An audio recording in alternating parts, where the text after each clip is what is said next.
Bueno, hay unos errores. 1.25.000 no es correcto, 1.50.000 no es correcto, ¿sí? Pero bueno, sí. Además del volumen inherente de los datos en el censo, ¿no? Estamos hablando de la ciudad de Guayaquil, cuenta con más de 2 millones de observaciones, ¿sí? Y hay que construir indicadores por medio de técnicas multivariantes. Por ende, ya de por sí un reto, nada más el código para poder hacer implementación, tuve que hacer, no lo pude hacer más directamente, tuve que implementar el sistema en SQL Server, ¿sí? Eso es por la dimensión propia del tamaño de la información que presenta el censo, ¿sí? Bueno.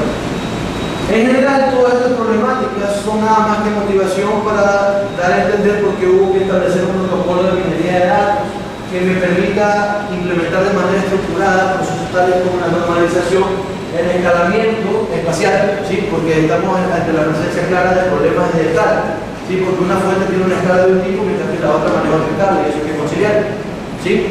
Y además la consulta propia y la depuración de datos. ¿Okay? Para ello se consideró la agrupación conceptual de tareas en un diagrama de procesos jerárquicos que me permite agrupar tareas en función de características comunes, como contexto, alcance, entre otros factores.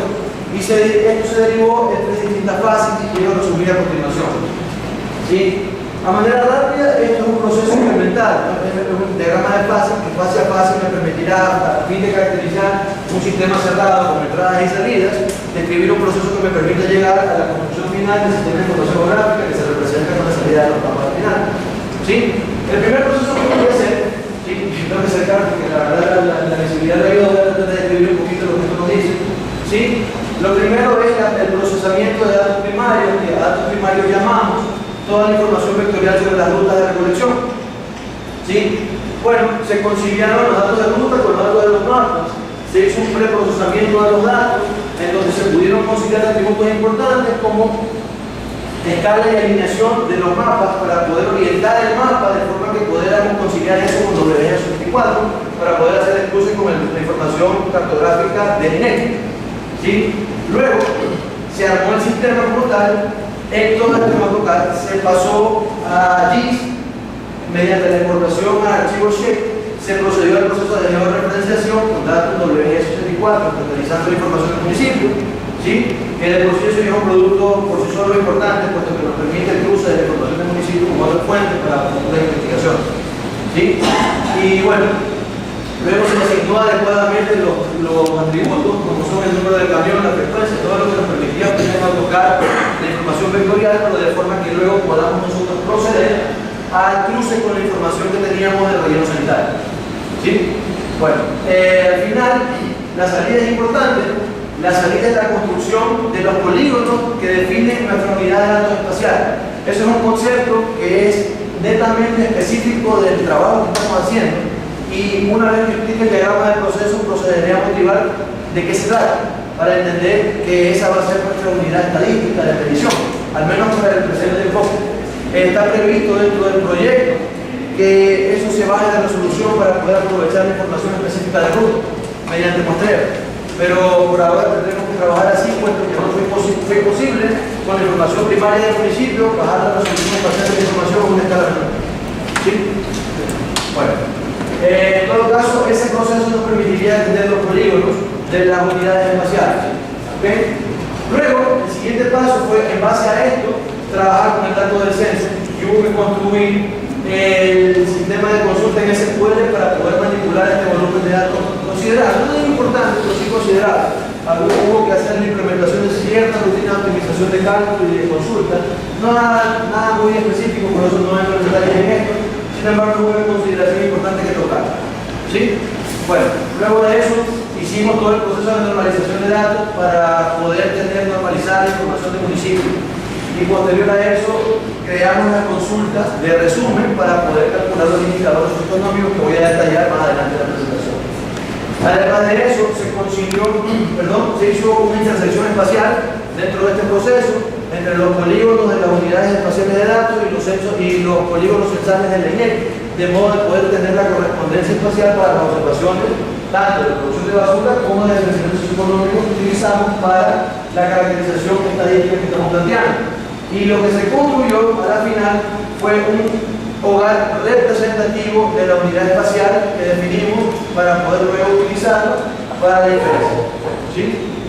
Y cuando me refiero a hogar representativo, definimos una serie de indicadores socioeconómicos compuestos a partir de las preguntas del censo, ¿sí? Que nos permitan hacer el cruce con el dato de producción que obtenemos mediante el tercer proceso, que es el procesamiento de datos a partir de la data histórica del registro sanitario, que lo que se hizo fue también la construcción del sistema SQL que nos permita primero normalizar la información, segundo resumir la información a manera de agregados anuales para poder comparar con el censo, el año del censo, ¿sí? Para poder obtener la relación.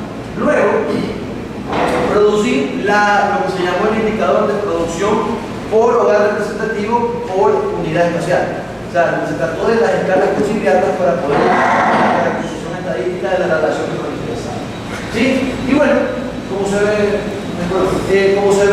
en la diapositiva, todo esto termina en una serie de mapas temáticos con indicadores específicos entre los que tenemos un indicador de estratificación socioeconómica, indicador de diseñamiento y de condiciones de organización, que nos permitirá luego usar eso con el indicador de producción de desechos sólidos, que es lo que nos interesa caracterizar. ¿Sí? Bueno, un poquito sobre las problemáticas que mencionaba. ¿Sí? Como vemos, se consiguieron de fuentes distintas los datos, hubo que hacer el proceso de conciliación, y el tema de la correspondencia uno a uno espacial fue imposible. Es deseable, por supuesto, pero no fue posible. Por eso tuvimos que definir lo que he venido mencionando reiterativamente, el concepto de unidad espacial, que lo denominamos con el acrónimo UDE. ¿Sí? Estas UDE se van a tratar como el individuo estadístico, ¿sí? Porque es la menor resolución a la que se pudo obtener el dato. ¿Okay? Los polígonos que delimitan las UDE se construyeron a partir del cruce de la siguiente información: del código y la frecuencia del cambio de resolución, porque esa es la resolución espacial más baja a la que se pudo considerar la información. Ese concepto es bien importante, puesto que es lo que determina de qué estamos hablando cuando decimos la relación socioeconómica entre la producción y los determinantes socioeconómicos, perdón, la relación estadística entre la producción y los determinantes socioeconómicos es representativa. Sí, es representativa a este escala. No podemos bajar de eso, por lo menos en la versión preliminar. ¿Sí? Bueno. Y además de eso, todo ese proceso, como ven, básicamente esto representa la información vectorial que recibimos del municipio, esto representa la información final de GIS, ¿sí? Previo a la construcción del polígono. ¿Sí? Terminamos con individuos que nos permiten hablar en una escala aproximada, promedio, de 1 a 25. ¿Sí? Bueno. Además, hay dos limitantes importantes en el estudio. ¿Sí? La primera de ellas, y tal vez la más importante, es el hecho de que no se pudo conciliar la mayor parte de las rutas de recolección para el norte de Guayaquil, especialmente en la zona de urbanización reciente, las Orquídeas, Vergeles, Carlos y me ayuda, hay parte de los cebos, Samanes, hay por ahí temas de que no se pudieron incluir en el estudio, puesto que no hubo la capacidad de procesar esas rutas, porque la información de base es un poquito difusa. ¿Sí? Entonces todavía estamos en el esfuerzo actualmente de tratar de conseguir esa información para volver a coger el estudio y ver si los resultados que tenemos son robustos a incluir esa parte importante de la ciudad. ¿Sí? Eso es una consideración muy importante y una limitante que hay que considerar los resultados que voy a presentar a continuación. ¿Sí? Adicionalmente, hubieron casos en que el criterio descrito no dio como resultado una unidad espacial única, ¿sí? Porque había conflictos en los ruteos. Y bueno, el doctor no sabe a lo que me refiero. ¿Sí? Hubo que hacer muchísimo trabajo ahí. Y un proceso de depuración que si están interesados, yo creo que la mejor persona para exponer eso es Carlos. ¿Sí? Y bueno, el resultado final es que contamos con 64 unidades espaciales de datos. Posterior ya al proceso final de depuración, lo que me asegura que cuento con individuos estadísticos debidamente representados en el mapa a escala 1 a 25. ¿Sí?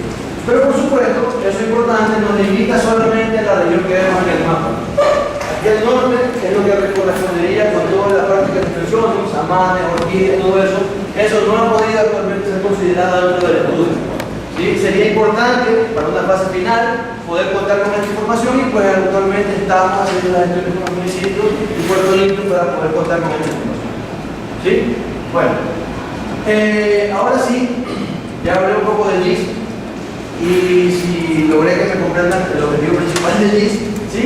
Es motivar, es poder llegar ahora sí a hablar del modelo espacial autorregresivo que utilizamos para caracterizar la relación espacial. Bueno, el primer paso es importante, ¿sí? El primer paso es la caracterización espacial de la producción de residuos sólidos por sí solos, porque si queremos utilizar un modelo que describa paramétricamente la relación espacial que existe entre los determinantes socioeconómicos y la producción de residuos sólidos, primero es importante determinar por sí solo si existe o no dependencia espacial en la distribución de la producción de residuos sólidos, al menos a la escala a la que pudimos recuperar la información.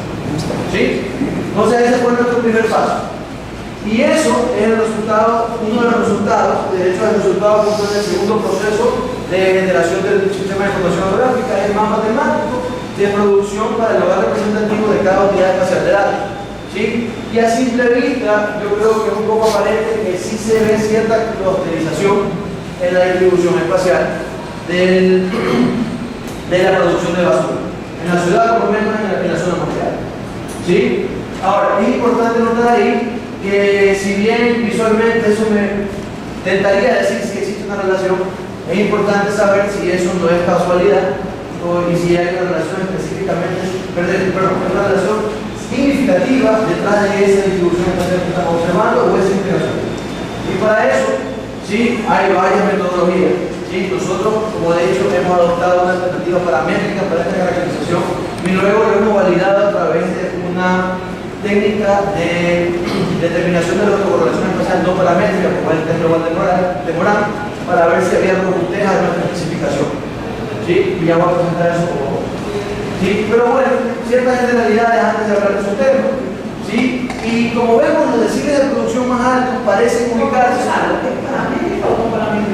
Está bien paramétrico, pero tomamos un test de autocorrelación no paramétrico para saber si hay consistencia de los resultados con nuestra y luego motivar por qué eso también es una limitante. ¿Sí? Pero bueno, eso fue lo que se hizo, al menos como, y quiero recalcar, ¿no? Esto es un primer intento exploratorio, ¿no? Porque como comprenderán, mucho del tiempo del estudio se nos ha ido en la construcción del BIC propiamente. Entonces lo que hemos hecho es una primera exploración, ¿sí? Estadística de los datos para saber qué relaciones podemos recuperar a partir de eso. ¿Sí? Bueno, pero un poquito antes de eso, ¿sí? Lo que tenemos ahí es que parece haber cierta clusterización o arreglo natural de los deciles de producción. Porque si vemos, los deciles rojos, lo que está en rojo en el mapa, son los niveles de producción más intensos, y lo que está en verde los menos intensos, y parece que los colores rojos se ubican hacia el centro norte, centro de la ciudad, y los colores verdes, que representan los menores niveles de producción, se ubican naturalmente en los sectores suroeste de la ciudad. Y si, bueno, todos los que conocemos un poquito de Guayaquil, podemos asociar eso directamente con alguna condición económica. Entonces, naturalmente, parecería que habría razón para sospechar, al menos en nuestra ciudad, que debería existir esta relación. ¿Sí? Entonces, ¿qué es lo que hemos hecho? Primer tema, como es estándar en la literatura de econometría espacial, hemos definido una matriz de autocorrelación espacial, ¿sí? Y como básicamente no disponemos de un modelo teórico que nos diga que de antemano la relación espacial a considerar debería ser esta, hemos probado alguna forma de autocorrelación espacial y luego, viendo mediante un modelo autorregresivo espacial que utilice esta especificación, en donde tenemos que básicamente Q, que se llama la variable dependiente, Q sería la producción de residuos, sería función de un parámetro de autocorrelación multiplicado por la matriz espacial, por la matriz de dependencia espacial, por Q mismo, más un término de error que se sume redundante. ¿Sí? Si encontramos que ese coeficiente es significativo, estamos hablando de que existe evidencia de que hay arreglo de dependencia espacial en la disposición de los datos, que no es simple coincidencia o simple resultado de la aleatoriedad en la distribución. ¿Sí? Eso como primera aproximación, pero de nuevo, como es estándar en la literatura, cuando no se tiene un modelo teórico que nos dicte esta forma de autocorrelación, se deben probar al menos 2 o 3 especificaciones para esa matriz y ver si los resultados son robustos. ¿Sí?